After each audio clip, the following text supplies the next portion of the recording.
अस्सलाम वालेकुम। उम्मीद करता हूँ कि दोस्तों आप सब खैरियत से होंगे। जी हाँ दोस्तों, आज एक और इंतहाई अहम लेक्चर के साथ आप लोगों की खिदमत में हाजिर हूँ।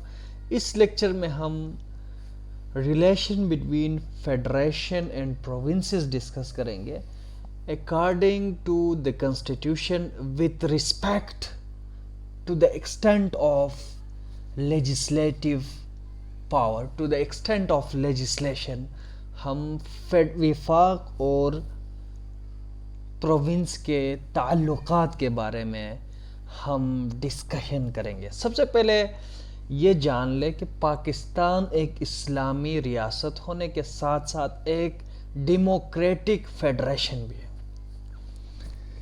देखो, फेडरेशन में क्या होता है, एक विफाकी हुकूमत होता है, एक प्रोविंशियल हुकूमत होता है। 18वीं तरमीम के ज़रिए ये जो प्रोविंशियल गवर्नमेंट्स हैं इनको एटोनमी दी गई, खुद मुख्तारी दी गई। इस 18वीं तरमीम की तनाजुर में प्रोविंशियल गवर्नमेंट और विफाकी गवर्नमेंट के दरमियान इख्तियारात का क्या हुआ, डिस्ट्रीब्यूशन हुआ है। इसमें एक लेजिस्लेटिव पावर्स की भी तकसीम है, डिविजन्स है। वो हमारे पास आइन की मुख्तलिफ आर्टिकल्स में नज़र आ रहे हैं। इस तरह आर्टिकल 141 और 144 तक अगर हम पढ़ें और फोर्थ स्केड्यूल को हम देखें तो हमें नज़र आएंगे कि भाई लेजिस्लेटिव लिस्टें कौन कौन सी हैं। तो चलिए जी, सबसे पहले एक छोटा सा रिक्वेस्ट है कि अभी तक अगर आपने वो चैनल को सब्सक्राइब नहीं किया, kindly go ahead and hit the subscribe button. तो चलिए जनाब, relation between federation and provinces. पहले ये जान ले कि भाई लेजिस्लेशन कौन करता है। लेजिस्लेशन हमारे पास पार्लियामेंट करता है, फेडरल के स्टेट के लेवल पर, और प्रोविंसेस के लेवल पर हमारे पास प्रोविंशियल असेंबली करता है। प्रोविंशियल असेंबली के साथ गवर्नर, ये दोनों को हम क्या कहते हैं, ये प्रोविंशियल असेंबली है। यानी प्रोविंशियल सतह पर ये गवर्नर और प्रोविंशियल जो असेंबली है ये लेजिस्लेशन करता है। विफाक की सतह पर हमारे पास पार्लियामेंट करता है। पार्लियामेंट में कौन कौन से इदारे शामिल हैं? पार्लियामेंट में हमारे पास है नेशनल असेंबली, सेनेट और इसी के साथ प्रेसिडेंट। ये तीन लोग जो हैं, ये तीन जो आर्गन हैं, ये मिलकर एक पार्लियामेंट कहलाता है और ये लेजिस्लेशन करते हैं। For your very kind information, एक बंदे ने मेरे से पूछा कि जनाब, हम तो आमतौर पर तो सुनते हैं कि भाई जो आर्डिनेंस होती है ये प्रेसिडेंट इशू करे तो 120 दिन के बाद ये इसकी इफ़ेक्ट ख़त्म होती है, और अगर पार्लियामेंट इसको तौसी ना दे तो फिर हमारे पास मुदारिबा आर्डिनेंस है, जो है ज़कात एंड उशर आर्डिनेंस है, फैमिली कोड आर्डिनेंस है, अजीब व गरीब किस्म के हमारे पास इनकम टैक्स आर्डिनेंस है, मुख्तलिफ आर्डिनेंस, नैब आर्डिनेंस है। लेकिन ये तो मौजूद हैं 2002 से, 1961 से, 1965 से। ये क्यों मौजूद हैं? ये क्यों ऐसा? वो तो एक आर्डिनेंस 120 दिन के लिए होता है। मैंने उसको कहा, देखो जनाब, जब कोई आर्डिनेंस पास होती है तो एक दफ़ा उसकी टाइटल बनती है। जब कोई आर्डिनेंस पास हुआ, मुदारिबा आर्डिनेंस या इनकम टैक्स आर्डिनेंस 2001, अभी ये इसकी टाइटल है। बाद में अगर पार्लियामेंट इसकी तौसीह देती है, इसको हमेशा के लिए एक्ट बनाती है, तो फिर वो एक्ट की उसकी लेजिस्लेटिव हिस्ट्री में जाएंगे तो उसको तौसीह तो दी है पार्लियामेंट ने, लेकिन उसकी टाइटल से आप ये ना कहेंगे, कंफ्यूज ना हो कि भाई ये तो ऑर्डिनेंस तो 120 दिन के लिए होता है, ये तो 20 सालों से 50 सालों से ये मौजूद है। बहरहाल ये चीज़ें कंफ्यूज होने की नहीं है, बस law is nothing but logic, और इसी के साथ साथ थोड़ी अंडरस्टैंडिंग हो, अवेयरनेस हो, तो ये चीज़ें समझ आ जाएंगे। बहरहाल आगे बढ़ते हैं। Extent of federal and provincial loss. Subject to the constitution, Majlis Shura, Parliament may make laws including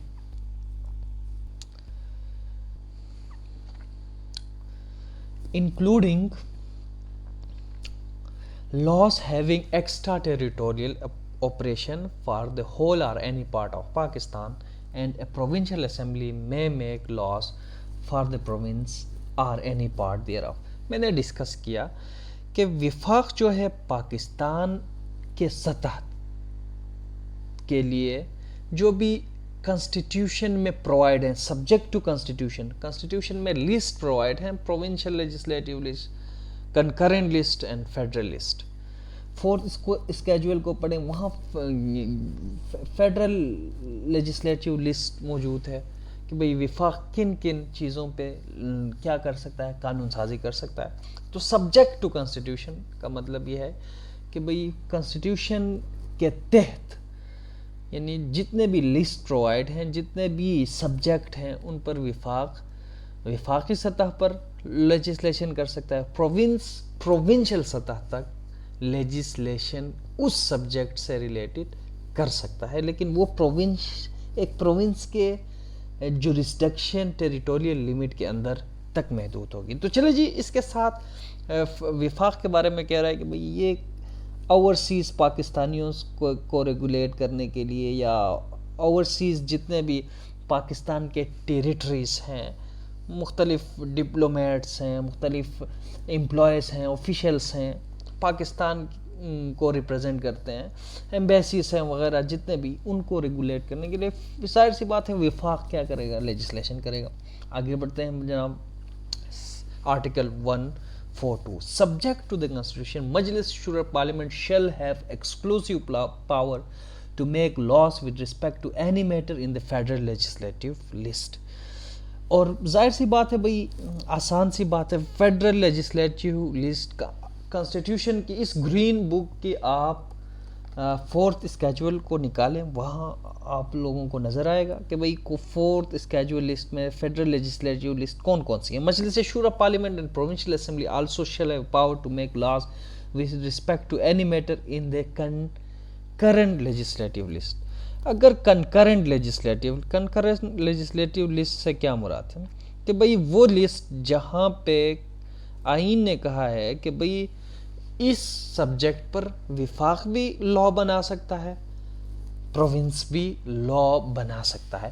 provincial assembly shell and Majlis Shura parliament shall not have power to make laws with respect to any matter not enumerated in either the federal list or concurrent legislative list.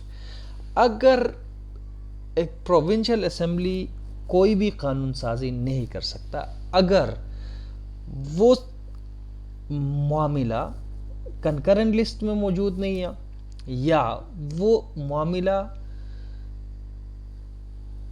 کیا آتا ہے وفاق کی سطح، وفاق کی list میں آتا ہے، اس معاملے میں جو ہے ایک پروونس لیجسلیشن قانون سازی نہیں کر سکتا. اس کے ساتھ Majlis Shura parliament shall have exclusive power to make laws with respect to any matter not enumerated in either of the list for such areas in the federation as are not included in any province. Majlis Shura Parliament shall have exclusive power to make laws with respect to any matter not enumerated in either of the lists for such areas in the federation or as are not included in a province. کہہ رہا ہے کہ بھئی وفاق کسی ایسی territory سے related کوئی بھی لاس بنا سکتا ہے، چاہے وہ اس کی لسٹ میں موجود ہے یا نہیں، لیکن وہ ٹیریٹری کسی پروونس میں نہ آتا ہو. پہلے ہمارے پاس فیڈرل ایڈمنسٹریٹو ایریاز آتے تھے، ابھی ہمارے پاس آزاد جموں اینڈ کشمیر اور دوسرے مختلف ہمارے پاس ہیں، ابھی وہ ٹیریٹریز نہیں رہے ہیں. بہرحال جو رہے ہیں ابھی جو ہیں فیڈریشن، یہ جو فاٹا اس کو انضمام کیا گیا ہے، یہ KPK میں آتا ہے. آگے بڑھتے ہیں جناب. ہمارے پاس inconsistency between federal and provincial laws. Provincial اور فیڈرل لاس کے درمیان اگر انکنسسٹنسی آتی ہے تو اس وقت کون سی لا پریویل ہوگی؟ دیکھو جناب، اگر if any provision of any act of the Provincial Assembly is repugnant to any provision of any act of Majlis Shura Parliament which Majlis Shura to any of the matter enumerated in the concurrent list, then the act of Majlis Shura Parliament, whether passed before or after, whether passed before or after the act of the Provincial Assembly, or as the case may be, the existing laws shall prevail and the act of the Provincial Assembly shall to the extent of repugnancy be void. To the extent of repugnancy, जहाँ तक repugnancy आती है उस हद तक वो void करार दी जाए. In case inconsistency आती है, विफाक और सूबाई क़वानीन के दरमियान कोई तनाक़ुज़ आता है, कोई भी कंट्रंजन आता है, कंट्ररी प्रोविज़न आते हैं, तो जहाँ तक जो भी कंट्ररी प्रोविज़न है वो कंट्ररी प्रोविज़न ही वॉइड होंगे, पूरी लॉ वाइड नहीं होगा. मुख्तसर ये कि जनाब कि भाई कोई भी कंकरेंट लिस्ट है जिसमें सूबा भी लॉ बना सकता है, विफाक भी बना सकता है. जैसे हमारे पास फौजदारी लॉस यानी पार्लियामेंट भी बना सकता है, प्रोविंशियल असेंबली भी इस पर इस सब्जेक्ट पर लेजिस्लेशन कर सकते हैं. अभी इनमें कोई तनाक़ुज़ आता है, कोई कंट्ररी इनकन्सिस्टेंसी आती है, तो फेडरल लेजिस्लेशन का जो भी प्रोविजंस हैं वो प्रिवेल करेंगे, चाहे वो बाद में बने हैं या पहले बने हुए हैं, चाहे ये असेंबली प्रोविंशियल असेंबली की जो लेजिस्लेशन है वो एडवांस है या पुरानी है. लेकिन विफाक में अगर लेजिस्लेशन हुई है उस सब्जेक्ट से रिलेटेड और वो मुख्तलिफ है प्रोविंशियल लेजिस्लेशन से, तो फेडरल लेजिस्लेशन की जो लेजिस्लेशन है वो प्रिवेल करेगा टू द एक्सटेंट ऑफ रिपुगनेंसी. जहाँ तक तनाक़ुज़ है, जहाँ तक इख्तिलाफ है, पूरा एक्ट जो है वॉइड तस्वुर नहीं होगा. जहाँ रिपुगनेंसी है वो रिपुगनेंसी जो है वॉइड तस्वुर होगी. आगे बढ़ते हैं. जब power of Majlis Shura parliament to legislate for 2 or more provinces by consent. If 2 or more provincial assemblies pass resolution to the effect that Majlis Shura may by regulate any matter not enumerated in either list in the 4th schedule, it shall be lawful for Majlis Shura Parliament to pass an act for regulating that matter according. देखो जनाब, कोई भी ऐसी matter है जो न विफाक की legislation के लिस्ट में है, ना प्रोविंशियल गवर्नमेंट के लिस्ट में है, और न 4th स्केड्यूल में डिफाइंड है, कोई भी ऐसा सब्जेक्ट है, तो प्रोविंशियल असेंबलीज अगर वो 2 से ज़्यादा प्रोविंशियल असेंबली रिजोल्यूशन के ज़रिए विफाक से कहें कि भाई आप इस मामले पर लॉ बनाएं, तो फिर विफाक उस मामले पर लॉ बना सकता है. और यहाँ पे कंडीशन है कि भाई अगर कोई ऐसी लॉ रिजोल्यूशन प्रोविंशियल गवर्नमेंट की मर्ज़ी से बनाया जाए तो प्रोविंशियल गवर्नमेंट इसको रिपील भी कर सकते हैं, इसको अमेंड भी कर सकते हैं, इसमें कोई भी चेंजेस ला सकते हैं. तो चलिए जी